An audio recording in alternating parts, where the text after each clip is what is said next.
বিএনপির ভারপ্রাপ্ত চেয়ারম্যান তারেক রহমানের ৬১তম জন্মদিন আজ। শহীদ রাষ্ট্রপতি জিয়াউর রহমান ও সাবেক প্রধানমন্ত্রী খালেদা জিয়ার বড় ছেলে তিনি। রাজনীতির দীর্ঘযাত্রায় নানা চড়াই উতরাই পেরিয়ে ঐক্যবদ্ধ বাংলাদেশের প্রতীক হয়ে উঠেছেন তারেক রহমান। দেশের উদ্ভূত পরিস্থিতিতে আড়ম্বরপূর্ণ আয়োজন না করার নির্দেশ দিয়েছে বিএনপি। সাইফুল রিপনের প্রতিবেদন। তারেক রহমান, ডাকনাম পিনো, ১৯৬৫ সালের ২০ নভেম্বর এই দিনে জন্ম নেন তিনি। শহীদ রাষ্ট্রপতি জিয়াউর রহমান এবং সাবেক প্রধানমন্ত্রী খালেদা জিয়ার বড় ছেলে তারেক রহমান। ২২ বছর বয়সে ১৯৮৮ সালে বগুড়ার গাবতলী থানা বিএনপির সদস্য হওয়ার মাধ্যমে পা বাড়ান রাজনীতিতে।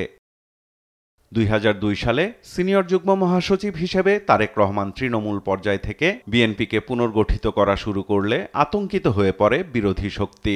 ২০০৭ সালের ১১ জানুয়ারি বিদেশি স্বার্থের প্ররোচনায় তৎকালীন সেনাপ্রধান মঈনুদ্দিন আহমদের নেতৃত্বে বেসামরিক ছদ্মবেশে রাষ্ট্র ক্ষমতার নিয়ন্ত্রণে আসে সামরিক শক্তি, যাদের টার্গেটে পড়ে জাতীয়তাবাদী দল ও জিয়া পরিবার।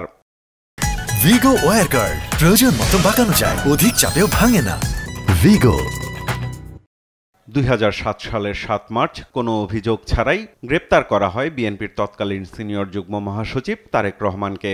মঈনুদ্দিন ফখরুদ্দিনের তৎকালীন ছদ্মবেশী সরকার তারেক রহমানকে নিয়ে পাতে নানা ষড়যন্ত্রের জাল। বাংলাদেশের তৃণমূল রাজনীতির প্রাণ হয়ে ওঠা তারেক রহমানের বিরুদ্ধে চালায় দুর্নীতি, টাকা পাচারের অপপ্রচার।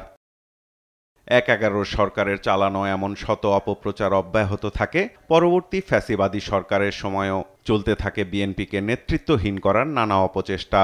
১/১১ সরকার রিমান্ডে নিয়ে তারেক রহমানের ওপর চালায় নৃশংস নির্যাতন। নির্মম নির্যাতনে গুরুতর অসুস্থ হয়ে পড়া তারেক রহমান মুক্তির পরও নিজ পায়ে দাঁড়াতে পারেননি দীর্ঘ সময়।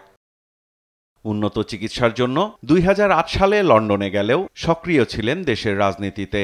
২০০৯ সালে ঢাকায় অনুষ্ঠিত বিএনপির ৫ম জাতীয় সম্মেলন এবং ২০১৬ সালে ৬ষ্ঠ সম্মেলনে তিনি দলের ভাইস চেয়ারম্যান নির্বাচিত হন। ১৯১৮ সালের ৮ ফেব্রুয়ারি বিএনপি চেয়ারপারসন খালেদা জিয়া কারাগারে যাওয়ার পর থেকে যুক্তরাজ্য থেকে দলের ভারপ্রাপ্ত চেয়ারম্যানের দায়িত্ব পালন করছেন তিনি।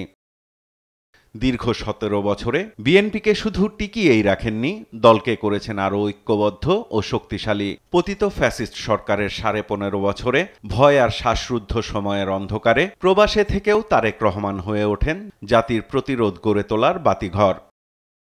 তারই ধারাবাহিকতায় ২০২৪-এর ছাত্র জনতার অভ্যুত্থানের মধ্য দিয়ে দীর্ঘ আন্দোলন বিজয়ের দ্বারে পৌঁছায়। ২০২৪ সালের জুলাই-আগস্টে ছাত্র জনতার অভ্যুত্থান ও শেখ হাসিনার পতনের পর দেশের রাজনীতির শীর্ষ নেতা এখন তারেক রহমান। অন্তর্বর্তী সরকারের সময়কালে নানা মতানৈক্যের মধ্যেও আলোচনার মধ্য দিয়ে জাতির গণতান্ত্রিক উত্তরণে রাখছেন গুরুত্বপূর্ণ ভূমিকা। সাইফুল রিপন, দেশ টিভি, ঢাকা।